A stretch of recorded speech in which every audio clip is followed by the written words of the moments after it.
जय श्रीमन नारायण, जय चित्रकूट धाम। आज हम बात करेंगे अपने YouTube चैनल फेसबुक के माध्यम से कि चैत्र कृष्ण पक्ष में पाप मोचनी एकादशी के विषय में धर्मराज युधिष्ठिर कहने लगे कि हे भगवान, आपने फाल्गुन शुक्ला एकादशी का महात्म्य बतलाया।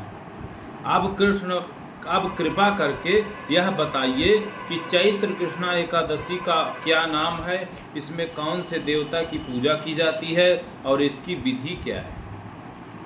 समझिएगा। श्री कृष्ण भगवान बोले, हे राजन, एक समय राजा मामधाता ने लोमस ऋषि से यही प्रश्न किया था। तब उन्होंने उत्तर दिया कि राजन, इस एकादशी का नाम पाप मोचनी एकादशी है। अब मैं तुमसे इसकी पौराणिक कथा कहता हूँ, ध्यान पूर्वक सुनो। कथा कि प्राचीन समय में कुबेर का चैत्ररथ नामक एक वन था। उसमें गंधर्वों की कन्याएं किन्नरों के साथ विहार करती थी। वहाँ सदैव वसंत ऋतु के समान अनेक प्रकार के पुष्प खिले रहते थे। स्वयं इंद्र भी चैत्र और वैशाख मास में देवताओं के सहित आकर क्रीड़ा किया करते थे। वहीं अपने आश्रम में मेधावी नाम के एक ऋषि भी तपस्या में लीन थे। वे शिव के भक्त थे। एक समय मंजू घोषा नाम की अप्सरा ने उनको मोहित करने का विचार किया।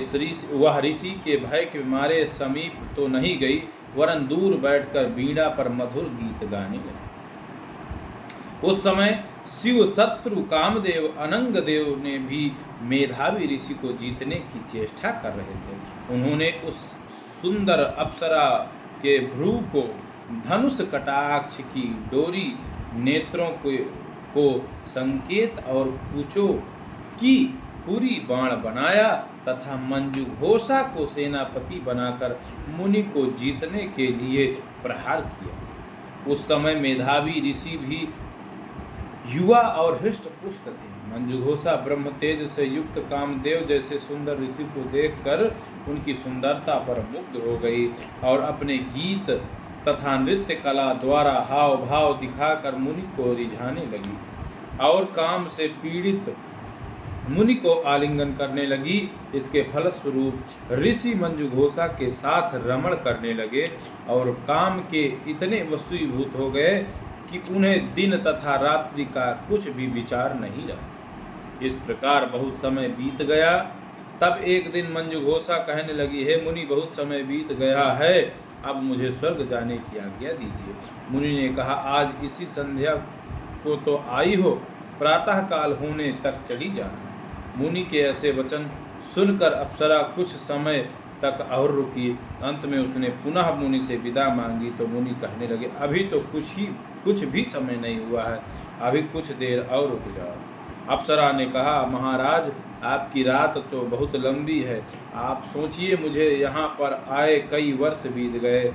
उस अप्सरा की यह बात सुनकर मुनि को समय का ज्ञान हुआ। यह जानने पर कि इस अप्सरा के साथ रमण करते हुए उन्हें 57 वर्ष 9 महीना 3 दिन बीत गए तो वह उनको काल के समान लगने लगी। अत्यंत क्रोधित हो मुनि कहने लगे, अरे दुष्टा, मेरे कठिन परिश्रम से एकत्र की गई तपस्या को तूने नष्ट कर दिया। तू महापापनी और दुराचारणी है, तुझे धिक्कार है, तूने मेरे साथ घात किया है, इसलिए तू मेरे श्राप से पिशाचिनी हो जा। मुनि के श्राप के मंजू घोषा तत्काल पिशाचिनी हो गई और भयभीत होकर मुनि से प्रार्थना करने लगी कि हे मुनि, इस श्राप का निवारण किस प्रकार होगा। अप्सरा के ऐसे 3 वचन सुनकर मुनि बोले, हे भद्रे, यद्यपि तूने मेरा बहुत अनिष्ट किया है, परंतु फिर भी मैं तुझे श्राप से छूटने का उपाय बतलाता हूँ। चैत्र कृष्ण पक्ष की एकादशी पाप मोचनी कहलाती है और यह सब प्रकार के पापों का नाश करने वाली है। यह व्रत करने से तू पिशाच योनि से मुक्त हो जाएगी। ऐसा कहकर मेधावी ऋषि अपने पिता च्यवन ऋषि के आश्रम में गए। मेधावी को देखकर च्यवन ऋषि कहने लगे कि अरे पुत्र, तूने ऐसा क्या किया जिससे तेरा सारा तप तेज क्षीण हो गया। मेधावी ऋषि कहने लगे, पिताजी मैंने अप्सरा के साथ भ्रमण करके घोर पाप किया है, अब इस पाप से मुक्त होने का प्रायश्चित बतलाइए। तब च्यवन ऋषि बोले, हे पुत्र, चैत्र मास के कृष्ण पक्ष की पाप मोचनी एकादशी का व्रत करने से तुम्हारे सब पाप नष्ट हो जाएंगे, इसलिए तुम इस व्रत को करो।